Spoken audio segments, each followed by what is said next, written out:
Wild, wild day in the NFL. Did the Texans' opportunity to improve the biggest need increase? Let's go inside the locker room. Yeah, it's the locker room on YouTube. You know what it is. Let's get it. Hey, locker room. Yeah, we in the locker room. Texas talk. Yeah, you know what we about to do. Localize every angle's what we really do. We the source. We the pulse of the city too. Landlocked. Got the game in the headlock. It is the locker room, number one source for Texans digital content. I am Landry Locker. What an active day in the NFL. What an active day in the NFL. I think the three best sports going right now are the NFL, college football, and the NFL offseason. I think those are the three best sports going right now in American sports. And you never know when in the hell it is going to get wild. And as we always do, we will localize all of the happenings, including at what I believe is the biggest need for the Houston Texans. We'll do that in a sec. First, I want to shout out BetUS for sponsoring this video. The casino's popping. You guys already know that. A lot of people have told me they're already playing a little blackjack here or there, roulette, whatever, at BetUS. Use the promo code YouTube150 as well, and you'll get 150% bonus up to 2K. And I don't even need to tell you about the opportunities that are about to happen when it comes to March Madness. So betting season does not die with football, and in-season football betting is not all BetUS has to offer. They got the combine, they got the draft, they got all that, players, where they're going to end up. They got all the props. So shout out to BetUS for making the greatness that is America's game even greater. YouTube 150 if you want to partake in that. Let's jump right into the wide receiver position. We will not waste any time. I'll give you the latest on what I think is the best option at the position. We'll localize a historic contract in a trade.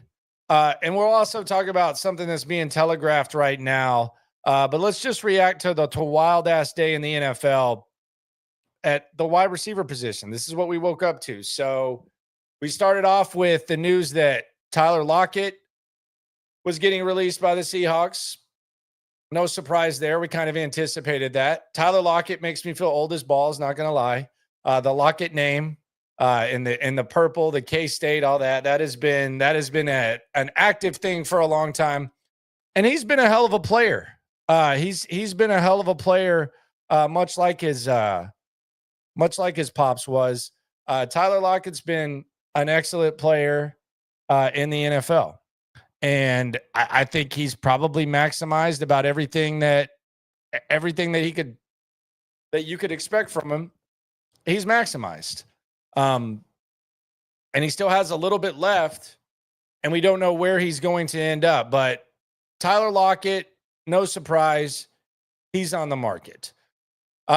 Immediately after that, the news broke that DK Metcalf was granted permission to seek a trade. He wants a new contract. They got Jackson Smith and Jigba.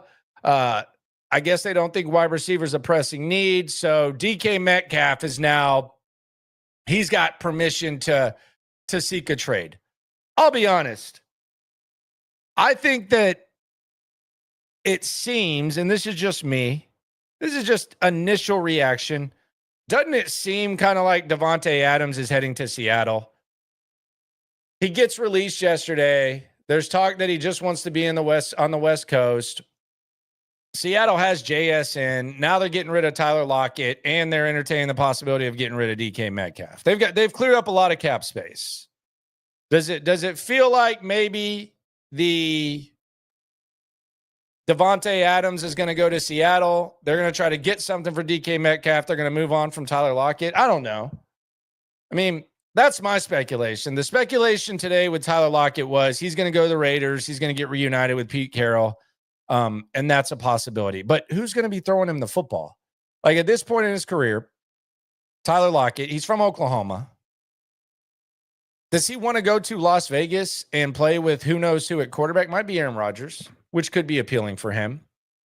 But you got to think he's going to weigh some stuff out and figure it out. The Tyler Lockett thing is a lot different than, say, the DK Metcalf thing or another guy who hit the market or is going to hit the market, and that's Christian Kirk. I think there are tiers to this thing. If we're just factoring in football, just football, we're not factoring in finances, we're not factoring in cost, because DK Metcalf's cost is going to be more than both of these guys because you're going to have to trade for him, and then you're probably going to have to make him one of the highest paid wide receivers in the NFL. That's kind of the cost of doing business. And he's probably going to get in the same ballpark as Nico Collins, which I don't think that would be like an issue in the locker room or anything like that. But that's just the cost of doing business for a guy like DK Metcalf. Very good player. I think Christian Kirk is, from a playing perspective, he's obviously below DK Metcalf and he's above Tyler Lockett. I don't think Tyler Lockett is an either or when it comes to these two guys. I think if you add Christian Kirk, you're hoping he's one of your top 3 guys for the next couple of years.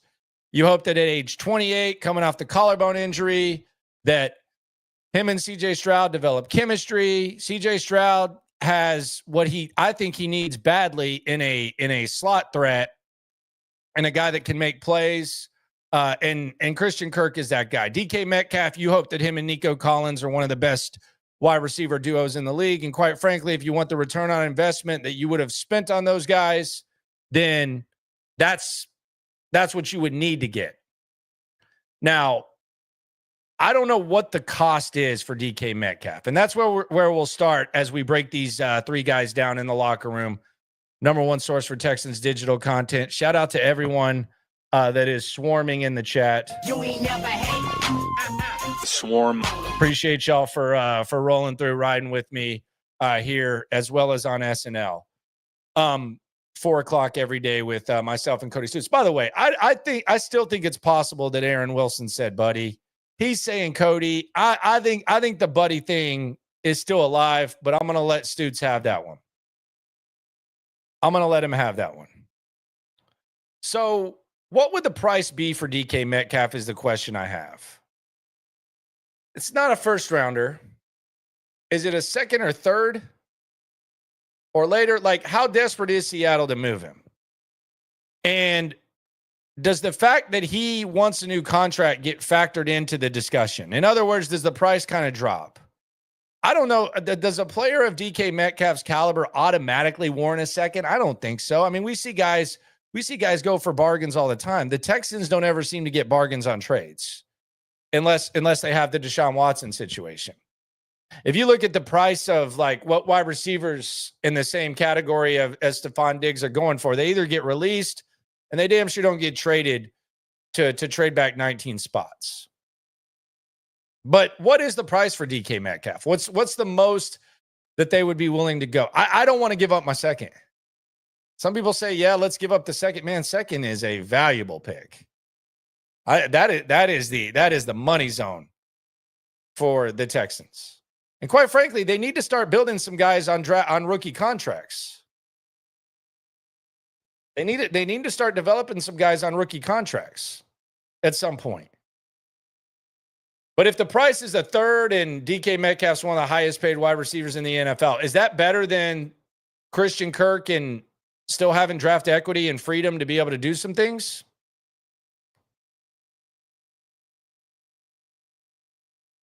I don't know. I like DK Metcalf. Do I like DK Metcalf that much to make him one of the highest paid wide receivers in the league and trade a second? I think wide receiver is a big need, but that seems like a hell of a price. Now, Joe Mixon did tease, and I think it would probably be closer to a third and fourth, but you're still paying the contract. But Joe Mixon did kind of hint that there was going to be some fireworks. He said, imagine Nico with, never mind, I'll just let it play out. Now, is Joe Mixon just bored on Twitter playing around? Does Joe Mixon know something? I think he's just messing around. But they're going to have to address the wide receiver position in some way, shape, or form. There's a lot of options for them, fortunately. As far as unfortunate goes, and this is just me kind of overthinking stuff and kind of putting stuff in like a blender as we look back at last year and we look to this year. And the reason why it's relevant is because you look at the wide receiver position that the Texans that the Texans are currently dealing with, and you're like, man, how the hell did we get here? How did we get to a point where heading into last season, you had one of the more intriguing young duos in the league. You brought in a guy that was one of the better players at the position in the NFL in recent years, with question marks. And I mean, there were graphics of who has the best wide receiver trio in the league. The Texans were getting votes. And now here we are. You only have one wide receiver that you can trust to make plays. And you're in a desperate situation. It's not desperate. They don't have to act desperate, but they damn sure better address it. And it damn sure better look better on paper than it does right now, which it's a given that it should, but it should be significantly better. And however it looks on paper, it would be nice if they could surpass those expectations. But the way you got here was Tank Dell really wasn't productive last year before he got hurt, if we're being honest. And then he got hurt. And Tank Dell had another surgery today. Anyone holding on hope that Tank Dell is going to play next year, just get rid of that. It was obvious that wasn't the case from the jump. Just get rid of that. Just hope that he's in good spirits like D'Amico Ryan says. So you had that happen, and then you had Diggs tear his ACL. And he was gonna be looking for money anyways.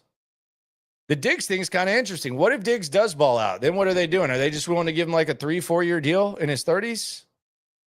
They were kind of in an interesting spot there no matter what. They might have looked at that as a rental from the jump.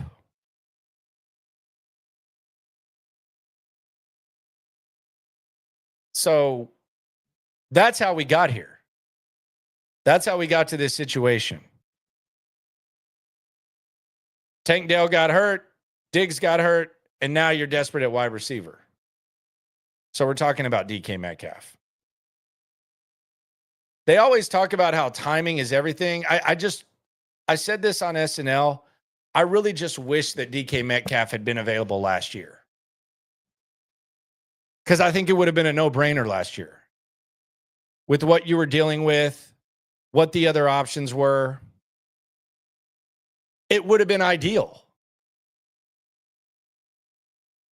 It would have been perfect for the Texans, the DK Metcalf situation. But that wasn't the case. And now, on the other hand, with the DK Metcalf thing, and I think this is the pushback to anyone that would be willing to make a move, and I think we're talking ourselves into like a 3rd round pick in a heavy contract, or a 4th. We're in the 3rd and 4th range right now. They do have Jackson Smith and Jigba. But DK Metcalf right now as a trade option, this draft isn't stacked at wide receiver. Some of these guys are going to end up being really good players. They're going to be better than a lot of us jackasses think they're going to be. But this is not like a stacked wide receiver draft that we've become accustomed to. So does that help DK Metcalf? The free agent market's interesting. It's getting more and more crowded. But does that help someone like the Texans, who at least for a brief second discussed the possibility of DK Metcalf? Because that's basically what we're doing. We're having the discussions that they're probably going to have when they're figuring this out. The one thing about DK Metcalf, though, is he's going to be a part of things for multiple years. 100%, for better or worse.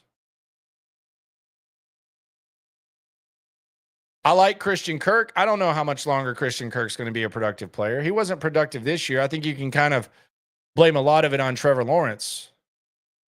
But he's not DK Metcalf. And if you do, like, let's say you go get a veteran. Like, let's say you go get an older guy. Are you going to be right back in this same situation next year? Because you can't count on Tank Dell. You're not holding down the fort for Tank Dell at this point. If Tank Dell ever steps on a football field again, that's success. If Tank Dell ever produces at a high level in the NFL, he's comeback player of the year, and that's one of the better stories that we've had around here. But if this is not like a situation where Tank Dell misses a year and it's like, okay, well, you can bring in some rental and then all of a sudden you got Nico and Tank ready to go. That's not the case. You got to function as if Tank Dell's not even there. He's not even on the roster. You never drafted him. He's still going to be a part of the team, still going to be a motivational piece. I anticipate we're going to see a lot of Tank Dell, but you got to function as if he's not there. So your two-year plan at wide receiver, if you think it's bad right now, before we see them do anything right now, John Mechie's contract expires. Who really cares? Tank Dell's going to be in the final year of his deal, and you don't even know what's going to happen there. And then you're going to have Xavier Hutchinson the final year of his deal. You don't even know if he's going to be on the team this year. So the DK Metcalf thing is not just about this year. It could be one of those moves where you look down the line and try to figure some stuff out. Yeah, I'm not trading my second. I'm not trading my second. Not for DK Metcalf. I'm sorry. I'm not doing that. That's not happening. Can't do that. And that might be the money zone too. I would like for them to stockpile picks, but I'm not doing that. It's not happening. If I were GM, I'm not though. But the price, to answer the price, what are we saying? A third and a hefty contract around there? Third, fourth hefty contract? Anything more would be a little bit silly. I don't even know who the Texans are competing with at this point. The Chargers are the team that keeps getting mentioned. Chargers, I think they're out on Quentin Johnston. I don't think they think that Ladd McConkey and Quentin Johnston are going to be like an awesome duo. They think Ladd McConkey is going to be good with that deceptive speed. Race car! But I think they're out on Quentin Johnston. Chargers might be in on Devontae Adams. That's one of those top destinations. They need wide receiver help. So they could be in on it. But where does DK Metcalf end up? Who knows? What does Tyler Lockett bring? Tyler Lockett brings you a better version of Robert Woods. Better version of Robert Woods, more explosive, more dynamic, can do a lot more on up outside. That's what Tyler Lockett brings you. Good football player. But if you sign Tyler Lockett, it's not like you're saying, okay, we're set at the top of the wide receiver depth chart. It ain't like that. It's a upgrade over Robert Woods on the back end, veteran leader. That's what Tyler Lockett is. There's not a conversation between DK Metcalf or Tyler Lockett. Not even Christian Kirk or Tyler Lockett. But that's what Tyler Lockett brings you. What does Kirk bring? I think Christian Kirk could bring you Tank Dell-like production with what Tank did last year. I really do. I think Christian Kirk's a really good player. I think he has an element to his game that not a lot of guys possess that we're speaking of. And I also think it's not someone just on the back end of his deal. He's not as expensive. Look, they found Brian Thomas Jr. Trevor Lawrence kind of fell off. They have to make some tough decisions. When you have a quarterback getting paid that much, you're going to release good football players every year. So I think Christian Kirk could be that number 2, number 3 type production. But I still think you try to get wide receivers. But I'm probably a little bit higher on Christian Kirk than a lot of people. Marcus says, yuck, Lockett. I mean, if you wouldn't like Lockett as your number 4 or 5 receiver? Okay. I mean, do you like what John Mechie, Xavier Hutchinson, and Robert Woods provided? I mean, no one's saying Tyler Lockett. Tyler Lockett was the third receiver in Seattle this year, maybe fourth. They had a lot of good ones. Texans got one of the worst receiving rooms in the league right now, as it sits. So I don't know what that is. Marcus is on it. Kirk can't stay healthy. He broke his collarbone last year. He broke his collarbone, bro. What he did, he broke his collarbone just last year. Happens. Can Nico Collins stay healthy? I'm asking. What are you saying about Nico? Christian Kirk got hurt in Jacksonville. Before that, he had no problems getting hurt. Beggars can't be choosers either. Like when you're this thin at wide receiver, there's going to be something wrong with the guy. Like more times than not, there's something wrong. Like when a free agent goes on the market, there's something wrong with them. There's something wrong with them because most of the really, really good players don't hit the market. We might see a trade every once in a while, but for the most part, teams like to keep their players. So there's going to be something. There's a lot of nitpicking.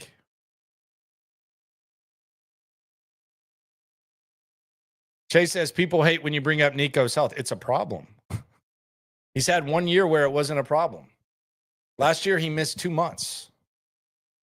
And that was in the middle of a 5-1 start. Nico gets hurt. That's why he got the extension done early. It might have looked similar. I don't know, though.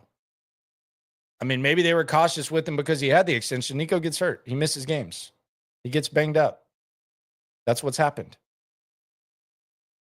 And that's why they got to address this wide receiver thing because there's a better chance that you are going to have to function without Nico Collins in a few games.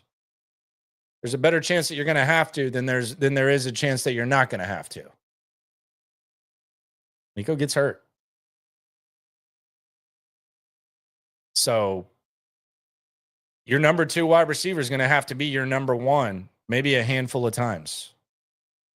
But that was the knock on him. You don't have to defend it. He's a great player. He's on a great contract. He's awesome. Nico Collins. What's the biggest knock on Nico Collins? He gets hurt. So maybe you're hesitant to bring in someone injury prone stuff. Christian Kirk breaks his collarbone. I don't think a ton of that. A lot of these guys are going to have durability concerns. There's not a flawless free agent. Those guys get franchise tagged or they get traded because you want something to show for them. This isn't baseball. This isn't basketball.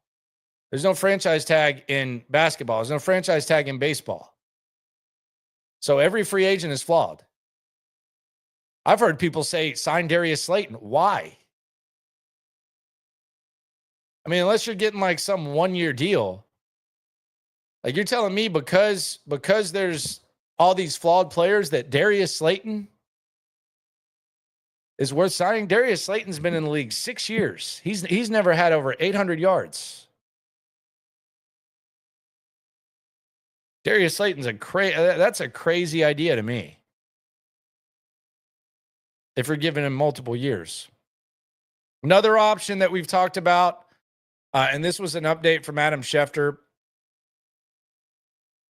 on Cooper Kupp. That's the Dane Brugler thing that I'm going to get to in a sec.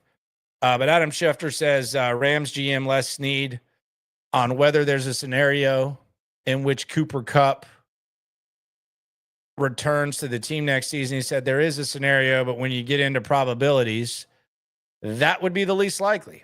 What an honest guy. I don't want to tell you no today, and then next week he's a Ram. You see what we're trying to do? We're trying to find a partner in next chapter for Cooper and ourselves. Close quote. I think Cooper Kupp's the best option for me. Now, is there a chance that we see Cooper Kupp go out there and he just looks completely washed and he's a shell of himself? Yes, there is. There's a 100% chance of that. But he's familiar with this offense. His upside when he's playing well is higher than most of these guys. You can even, I mean, you put it up there with Metcalf. He's a slot option, which I think CJ Stroud badly needs an intermediate passing option. He's kind of pissed off. And while he has had trouble staying healthy, I think the large chunk when people are just counting games was an example of the Rams just shutting him down the year after they won the Super Bowl when Stafford missed 10 games. They weren't going to throw him out there with Baker Mayfield on a, what was it, a three-day prep session.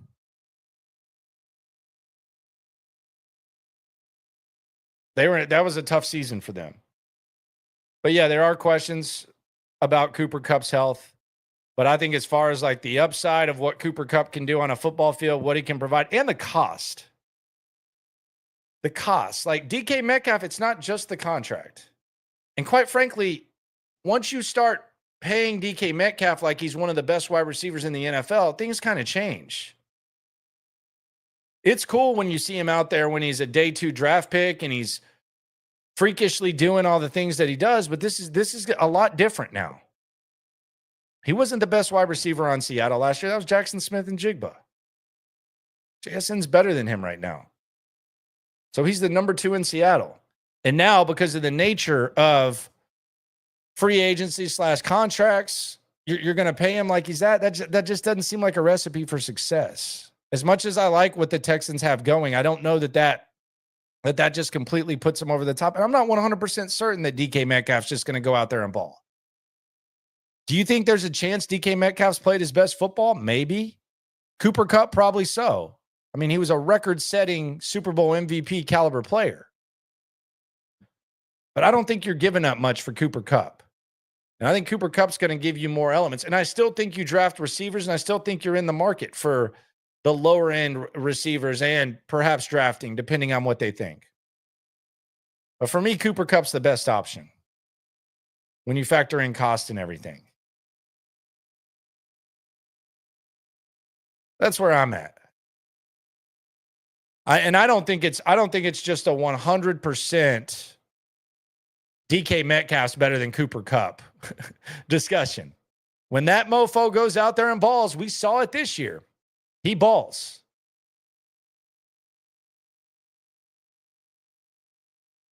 The Rams are in a weird spot. They got a lot of bills to pay. And when you have Puka Nacua and Cooper Kupp, and both of these guys are elite at doing the same thing, and one of the guys has been banged up, and he gets paid a lot more than the other, what the hell do you think they're going to do? It's not like the Rams just woke up and said, man, we got to get rid of DK Metcalf. We got to get rid of Cooper Kupp. They didn't really say that at all. But I'm on the Cooper Kupp thing. For sure. I'm going to put Space Age in timeout. You don't think JSN's better than DK Metcalf right now? Come on.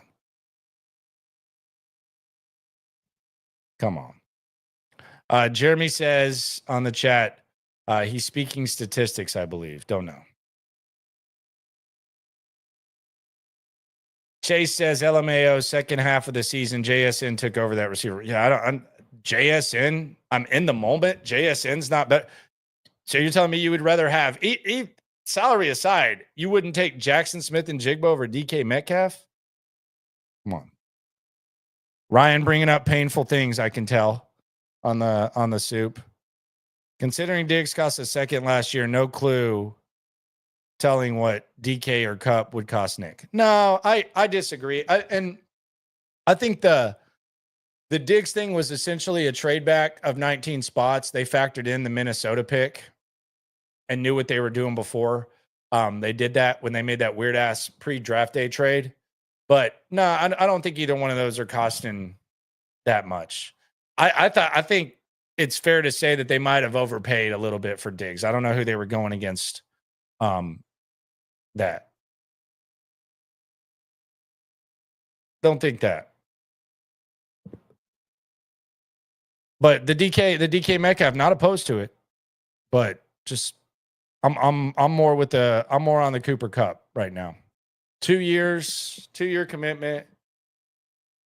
Maybe after the season, the wide receiver draft is lined up. Hell, maybe in the first or second round, you draft a wide receiver that you feel great about. And Cooper Kupp's kind of complimentary. That's the ideal vision. Is that you hit in free agency. Maybe in the secondary market. Maybe some guys get released. But is there like a clear home run wide receiver? No. All these guys have flaws. All of them. DK Metcalf's got a hell of a fan base. I didn't know there were so many DK Metcalf fans. He's got a hell of a following. Shout out to DK Metcalf. Shout out to BetUS too for sponsoring the video.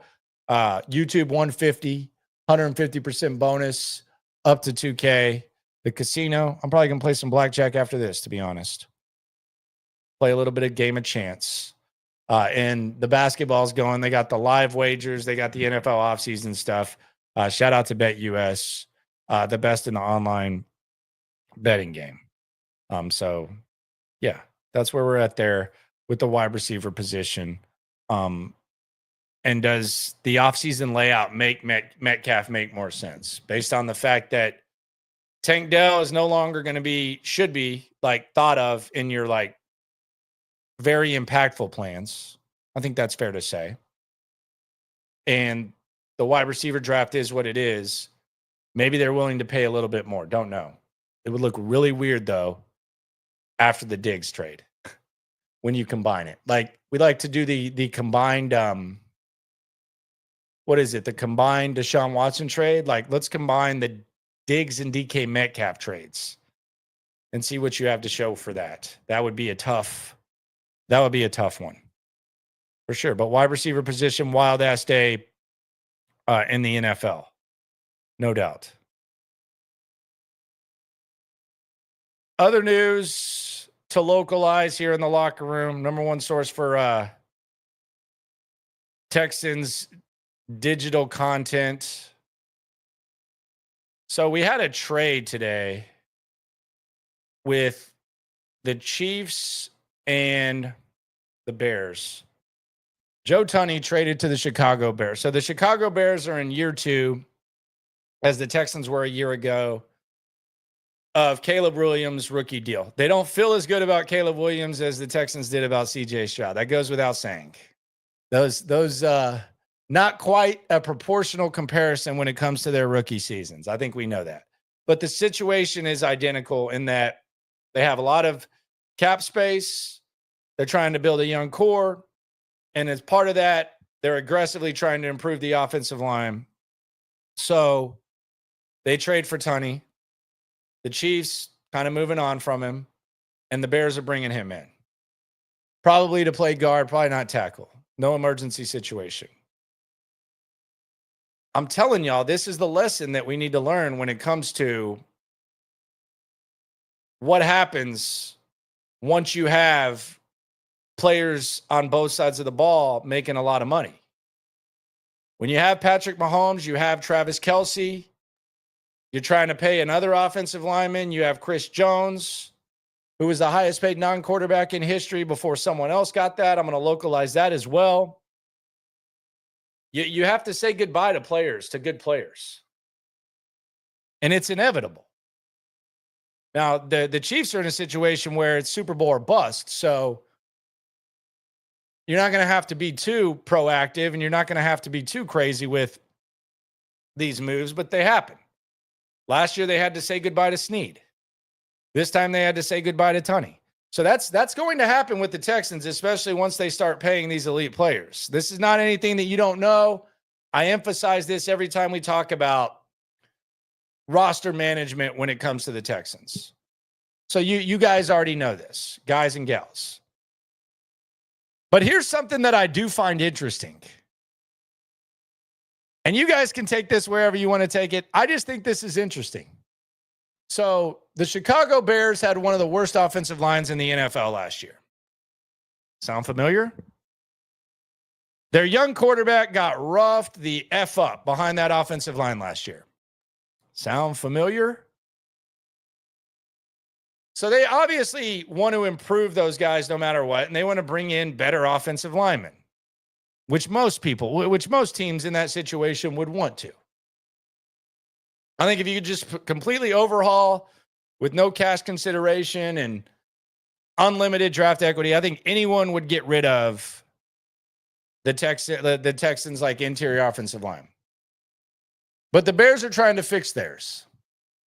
And I found this somewhat interesting as to the reasoning why. And I think this is one of the best draft guys in the game. I love him. Dane Brugler. Dane Brugler said this about why they wanted to bring in Joe Tunney.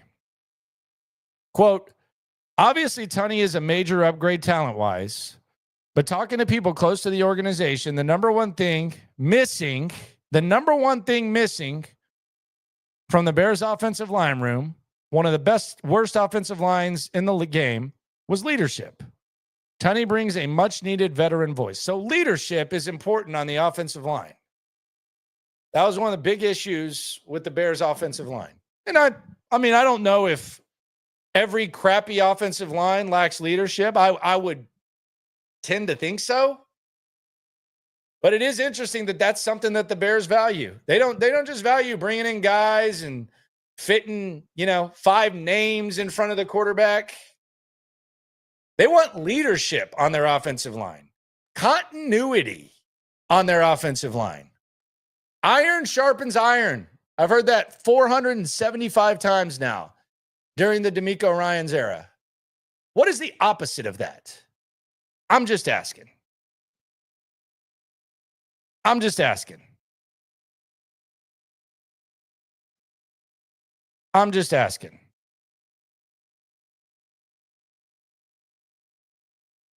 Other news with the Texans, we talked about Tank Dell. Daria Gumbawale will be at camp. He has survived. We talked about the faves of the Texans. Daria Gumbawale is up there, and he will be in the running back room, at least at training camp. Man, they better get some more upside in that running back room, or that's going to haunt them.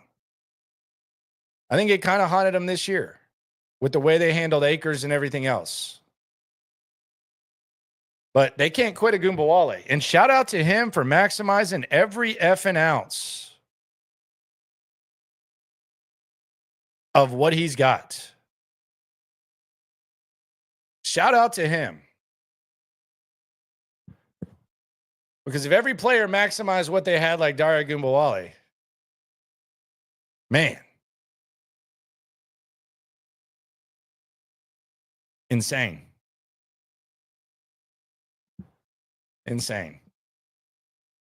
But they might need some leadership on this. Like, do they like the leadership on this offensive line? I wonder, like, if you ask Caserio, DeMeco, they're not going to say publicly. Did they like the leadership of this O-line? Do you think they even factor that in? Like, what do you think they like when they're talking about this offensive line? Like, if we're talking about a discussion like Nick Caserio, DeMeco Ryans, Nick Caley. Actually, I'd rather Bobby Slowick be in there.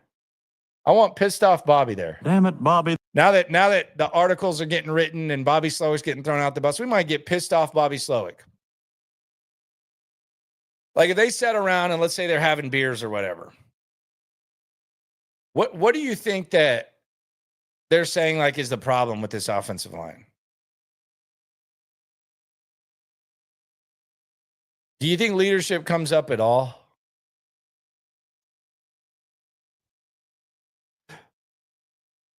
It probably does, right? Do they care about it? They care about it everywhere else. Do they care about it there? I don't know.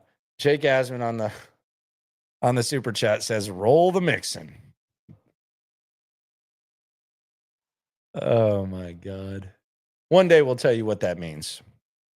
It's a little inside joke with Stoots and Jake. Nothing serious. Mike says he feels like Kenyon Green has swarm. He's a hard worker. I haven't really seen much nasty, but maybe the third time's a charm for Kenyon Green. And we see something there.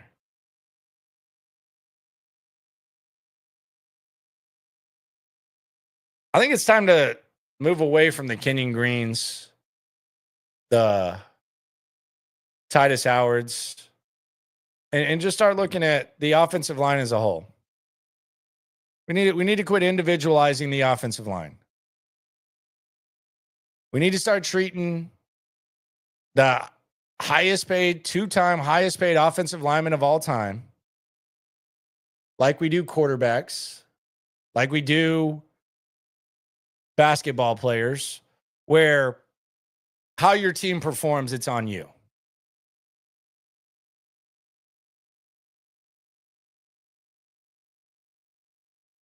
It's on you. Because right now, it's just an individual thing. Laramie Tunsil's awesome, but the offensive line's terrible. And when the offensive line sucks, there's not Taylor Lewan-like accountability. There's not Will Campbell-type accountability. There's not Trent Williams-type accountability. If the Texans lose, let's put it this way. If the Texans lose and C.J. Stroud, let's say C.J. Stroud's wide receiver core is depleted. His tight end's playing bad. His offensive line isn't blocking. I know we defend the quarterback. I know we do that. But there's at least going to be some sort of like it falls on the quarterback, right? If the team comes up short, he knows that. He knows what the expectations are. He knows what the expectations are that he has set for himself. We got to start doing that with the offensive line. I mean, there's got to be some sort of like we hear about this Joe Mixon energy and this Nico Collins energy. Man, when you hear D'Amico say it, he says it all the time. Man, when Joe makes a play, the whole team's excited, they're pumped, and it just kind of feeds off. Or whenever he speaks, hear D'Amico say it all the time. Is there any of that on the offensive line? Is there anyone on that offensive line that when they're speaking or when the way that they're playing, that it just feeds through the offensive line? All I hear about is cohesiveness, synchronized, all that offensive line. What are the excuses? Chicago just said they needed more leadership on their O-line. That's what they said. I mean, you can handle your business. Laramie Tunsil can just handle his business. He's good enough to just handle his business. And he's going to be very rich. He's going to live a great life. He's one of the smarter guys. You can do that. I don't necessarily want that. I don't necessarily think that that's good for a football team, especially an offensive line. I think it's different than a wide receiver. Wide receiver can go in there and do his thing. Offensive line's a different type of thing. It's a different type of joint. It's harder. It's more difficult. There's communication. They're basically doing full body workouts against 250, 300 pounders each time. When they're winning that battle, they have to look up and see these other physical freaks trying to blitz. If they allow one sack, they're the dumbest guy in the world. If God forbid they get a false start, it's hard to be an offensive lineman. Wide receiver can go out there, run their routes. If the ball comes to them, they make plays. Maybe they decide to block. Maybe they don't. They got to up the standard on this offensive line. There's got to be some sort of thing to where there's some sort of leadership. Maybe it's coaching. Maybe the coach goes in there and does his thing. But they damn sure can't have 5 people moving like Laramie Tunsil. You can't do that. Not everyone's that blessed. These guys are fighting for their lives. Need some nasty on that O-line. And I think Juice Scruggs has potential to do that. Would I bet on it? No. And then other than that, I think Blake Fisher has potential to be a really good tackle. Would I bet on that right now? I mean, there would have to be good odds. I'm not betting the house on it. The offensive line is 5 guys. It's a unit. And the only reason I bring this up is because Chicago, according to Dane Brugler, who I trust a lot, that was one of the main issues that they had with their offensive line. It wasn't, we got to go get this guy or that guy. It was we need some leadership. I watched a Trent Williams documentary the other day. It was random as hell. It was like 2 hours. Trent Williams is I mean, he's demanding it from you. He's the voice in there. If they screw up, he's going to say he screwed up. They need some of that nasty. 100%. Herman on the soup. Earn your C every day. Yeah, I don't know. And that's the other thing about this. Like,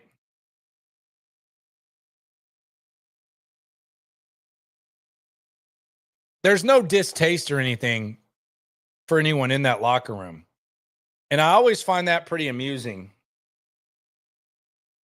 where someone will say, well, everyone in that locker room feels this way about that guy. That's great. And I obviously you don't want you don't want everyone in the locker room to be opposed or down on one of their teammates. But that can also break up a locker room. Like Terrell Owens would have won the popular vote in Philadelphia. I think Stephon Diggs would have won the popular vote in Buffalo. Like, you individually, you talk to guys, and I talked to Cole Beasley about Diggs. They liked him. Brian Robinson liked him. Talked to him. But that's not like the end all be all. Like, you can that doesn't mean that it's feeding off on your entire team. And the other reason why this is brought up is because, and we're going to localize another one of the main stories. The Joe Tunney thing just kind of took a different angle because the offensive line is such a problem.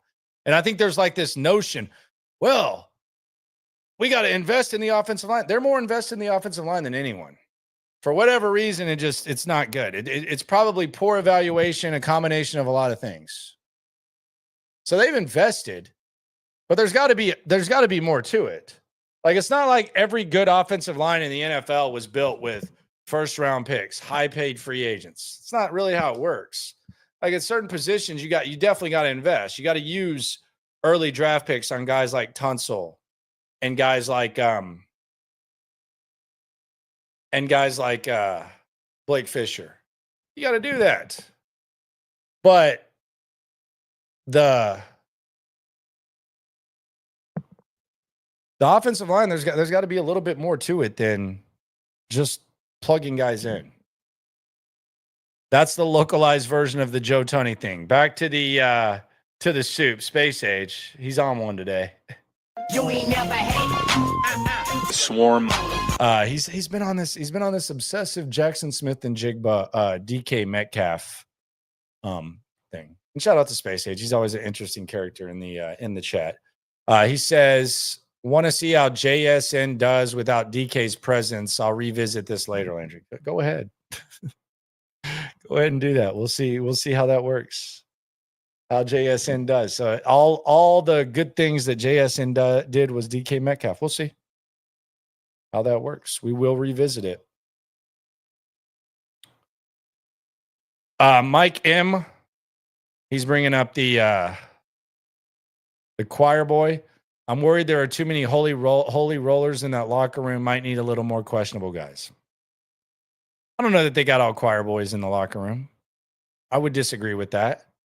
And I don't necessarily think that that's the mindset. I don't think Laremy Tunsil's not a holy roller. I think he can just move differently than all the other offensive linemen can move. That's really just my whole thing with the Tunsil thing.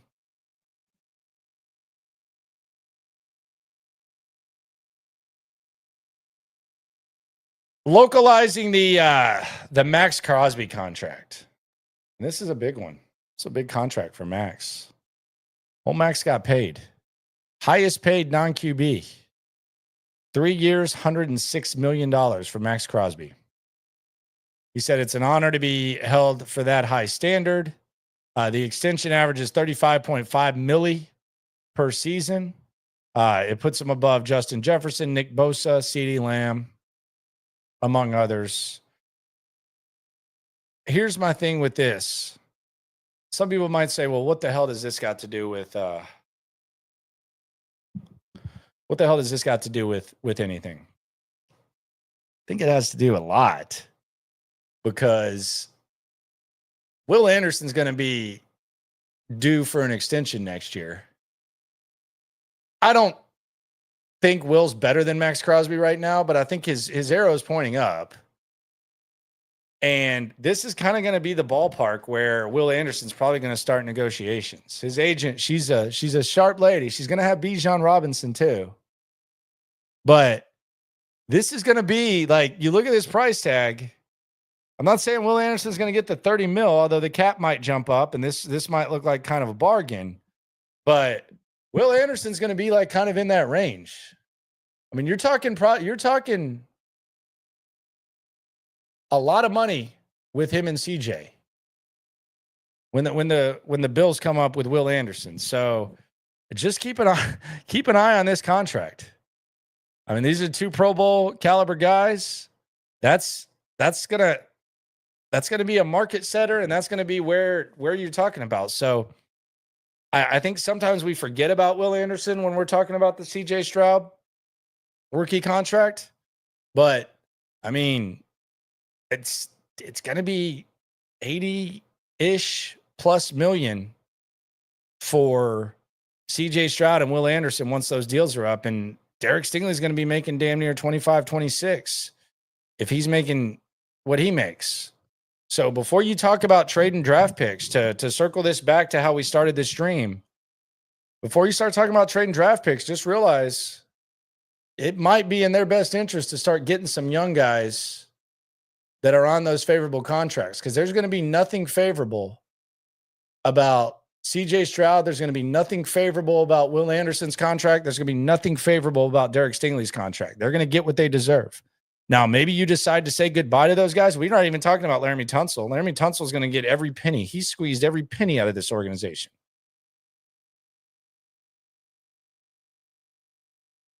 So, yeah, let's just keep a close eye on this whole thing, and eventually they're going to have to figure something out with the cap. But man, that is a lot of bread, and it's the bills are going to happen.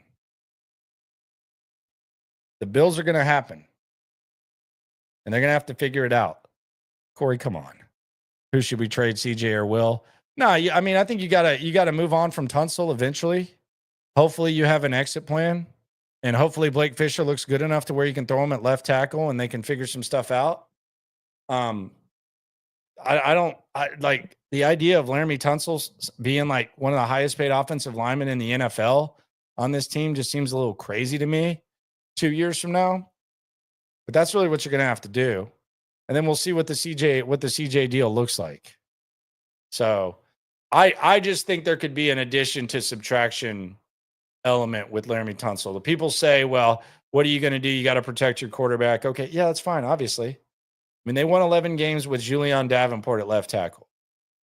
They've won games without Laramie Tunsil. It's really going to depend on, and this is probably one of the most important guys. We need to see Blake Fisher significant improvement. We need to see what Blake Fisher looks like. Tunsil actually stayed healthy this year. We saw him practicing, hurt, and all that. But I don't know. What could you get for Tunsil now? I don't know. And I don't think that's going to happen. I'm just saying eventually you're going to have to move on from good players. We learned that today. So the localized lessons of the day. Number one, damn, there's more wide receivers today than there were yesterday. And that's good news because the Texans need them. Number two, Max Crosby, Will Anderson was not mad at seeing that contract. And that's going to happen eventually. Joe Tunney, eventually you got to say bye-bye to good players. And apparently leadership matters on the offensive line when it comes to blocking for a young quarterback. And they just can't quit Dare Ogunbowale. And best of luck to Tank Dell on his second surgery in 3 months. Going to be interesting. Maybe I'm some would say, well, you're getting ahead of yourself. I'm not getting ahead of myself. And I don't think looking back is bad either. Because when Caserio talks about 2-year windows, you evaluate the 2-year window that they perform. And they don't necessarily just think about the short-term moves. They're willing to think outside the box and they're willing to do some stuff. And I can't effing wait for free agency. It's going to be incredibly awesome.